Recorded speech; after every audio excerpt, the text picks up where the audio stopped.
questions about today? How did the first day go? It was good. You put in, we probably had 8 football schools, and I felt like we're in a good position as far as the offense and defense end. And then, of course, first day, you're really fired up and your anxiety goes up. And so made a few mistakes that we haven't been making, but that's kind of typical. It happened again Friday. Whenever we put the pads on, all of a sudden, when we start making contact, their anxiety, but they'll calm down. But I thought the speed of practice was great. I thought, on both sides of the ball, guys got the call, got lined up, and played really fast, and some really good stuff out there. Any examples of players who showed special energy? Or leadership, that kind of thing? Well, I thought Will Hammond had a really good first day, commanded the offense. I've been impressed. I thought, I know this is not going to surprise anybody, but Mac does a great job evaluating quarterbacks. I mean, he's the guy that found Cam Ward. But Mitch is a great find. He had a really good day. On defense, I thought Mo Horn had a really good day, and then the inside linebackers, Ben and J. Rod, just kind of picked up where they were left off. The one that I just kept watching over and over, and he's really hard to miss. He's not hard to miss, is Howard Sampson. I mean, 6'8", 350 pounds, and moves incredible. But I can't wait till we get pads on because I know it's going to look very similar, even not more dominant. But he does things. He gets to linebackers that we haven't got to on the run game just because of his length. He widens the pocket for the quarterback just because of his length.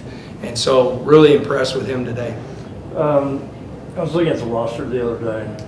You have a defensive back. You have I counted 6 guys who were starters in the 2 deep last year. You have 5 new guys. You have 4, I think, freshman guys that you signed last year.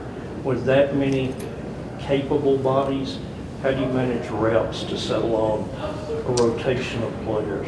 Yeah, we did what we've been doing, the last, since I've got here, we go 2 fields. So when we practice, you got a red field and you got a black field. So no matter where you're on the depth chart, you're getting reps, and you're evaluated off what you did and we'll watch film. And then, it's easier, especially since we're talking about defense. I mean, we're going to play. We have played a lot of players in the past. We'll play a lot of players on defense. But there is a lot of experience whenever you add in, Polak and Amir and Grant, Cole. You add in those guys, Balfour, and then you add in the guys that played for us last year. There's a lot of experience in the secondary, and I thought it showed up today. I thought for the very first day, I know we don't have pads on, but I thought we were in good position on balls, a lot of tight coverage, a lot of contested balls. When was Coy awarded the number 3, and what kind of went into that? Yeah, it was a little bit different than the other ones because I have such a high respect for all my players, but Coy in particular. I think he's one of the toughest kids I've ever been around. And I just, I know he's had good years and he already has a single digit, but, I kind of went up to him and I said, hey, I want you to think about wearing number 3 this year. It's the only number that, we really talk about significance in the program, and I want you to think about it because I think you'd be a great representation of what that number stands for. And it took him about, I walked away from him, and before I could get probably 2 feet, he goes, Coach, I'm in, I want to do it. And so his was a little bit different. I kind of came up to him because that number was blank, and I couldn't think of anybody that represented that number more than Coy on the offensive side of the ball. You've spoken pretty highly about Coy in all the years he's been here. Was this the first year you considered him for number 3? Yeah, one, because he moved into a single digit so early, and that's kind of like all these guys. They think they're really cool when they're wearing single digits.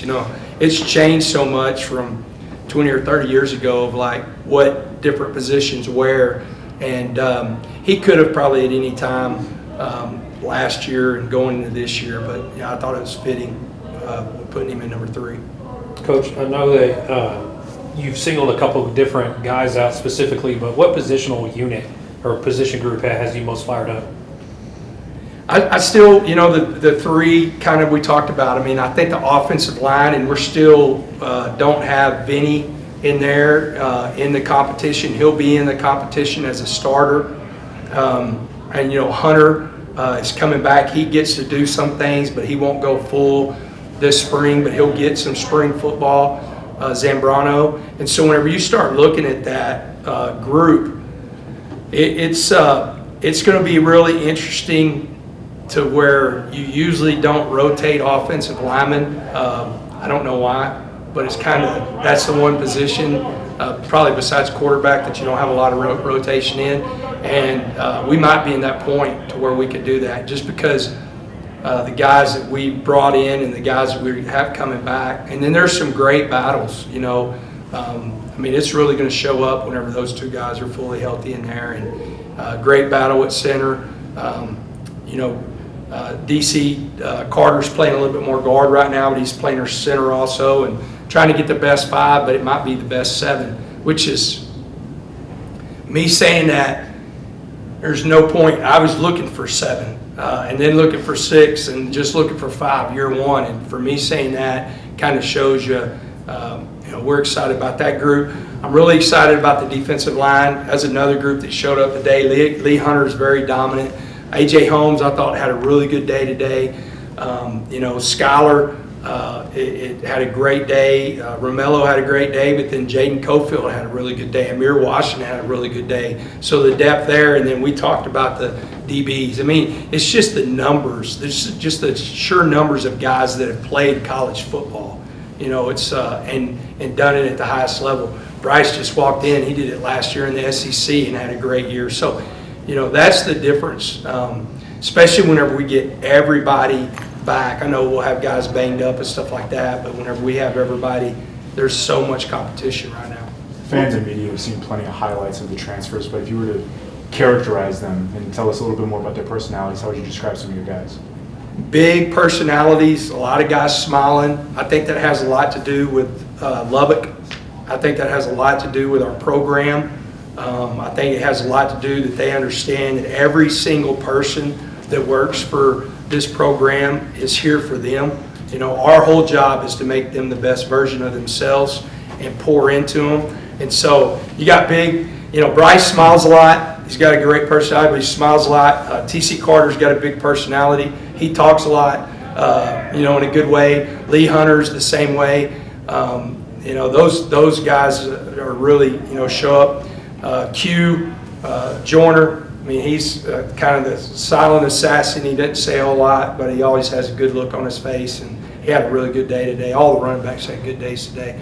I think that's what's really cool, though. I think they're happy, and the happier they are, the better they're going to play, the harder we can push them, and it's a good spot right now. What all, time for a couple more. I made sure we got you. What all went into moving BJ back to a more traditional safety? Because you played him and AJ pretty heavily at nickel last year. Just I'm sure Chap's health had something to do with it. Just mainly, I guess, what led to putting BJ back there instead of maybe AJ? That was really Coach Wood, seeing them in bowl prep, watching both of them, knowing that we needed to probably separate those two guys because of so much experience. And, he felt really good about BJ moving back and keeping AJ there. And it also had a little bit to do with Dingle feeling that this star, we still kept it the star. He's called it a couple of different things. I think he called it the anchor whenever he was at Army. But that position suits Dingle a little bit more than it did our old position. And so having him, being able to have him in there was able for us to move BJ back. And then not having Chappie. You still probably would have moved somebody back there of the older guys, but not having Chappie had a lot to do with it. We feel good. We've got it, especially in the safety, the first group, and then 2 to 3 deep in the corners. You've got a lot of guys that play a lot of football. Jared and Cole to finish. You mentioned the defensive linemen, all the new guys brought in. Just even without pads, today it was kind of stark compared to the last 10, 12 years here at Tech, those kind of big bodies. What's the potential impact of bringing all those defensive linemen? You know, you look at everybody that played as long as, you know, our goal, we want to play in the Big 12 Championship, we want to play in the playoffs. And you look at every one of those programs, I mean, they had great skill players and they had good quarterbacks and all that stuff, but they were really good up front, you know, and between, I mean, you're sitting there, and I'm talking about the old guys, but our young guys, I mean, whenever you look at Eddie Smith, number 15, you look at 97, you know, Charles Anderson, you look at Braylon Rigsby, you look at those young guys that are starting to grow up, it makes a big difference. Or you look at Ponton at 6'7", 305 to 308 right now. I mean, it's the whole group. I mean, I just think, especially whenever you add some other guys in, whenever they can go full speed, I think just the size of our team and it's everywhere, you know, it's everywhere. The size of our team is such a big difference. You mentioned Hunter being out. Is he just recovering from his injury from last season? Yeah, so he had a hip injury, and so we just don't want to put him, he's a little bit different than Vinny because Vinny's not far enough out of his ACL to put him in there. Hunter is far enough out to get to do some individual stuff like that, so he'll get to do that. We're just not going to put him in some of the live work and whenever we put pads on, just to keep him from, you know, he played with it and toughed it out and then had to have surgery. We want to get him as healthy as we can. Has Barron's timeline changed at all? No, well, it could, but we're not going to. You know, we have so much time that we're going to, I mean, the doctor felt great about where he was. He's got full range of motion. He started lifting full upper body instead of just one arm. He'll start a throwing progression.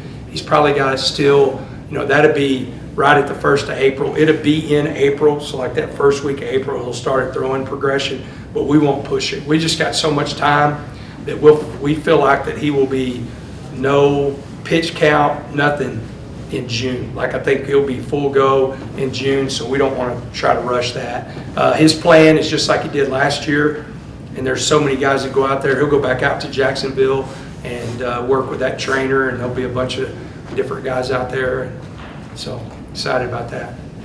All right. Thanks, Coach. Mr. Personality just walked in, Big Lee Hunter. Yeah, Big Lee Hunter smiling a little bit. See, I said you were smiling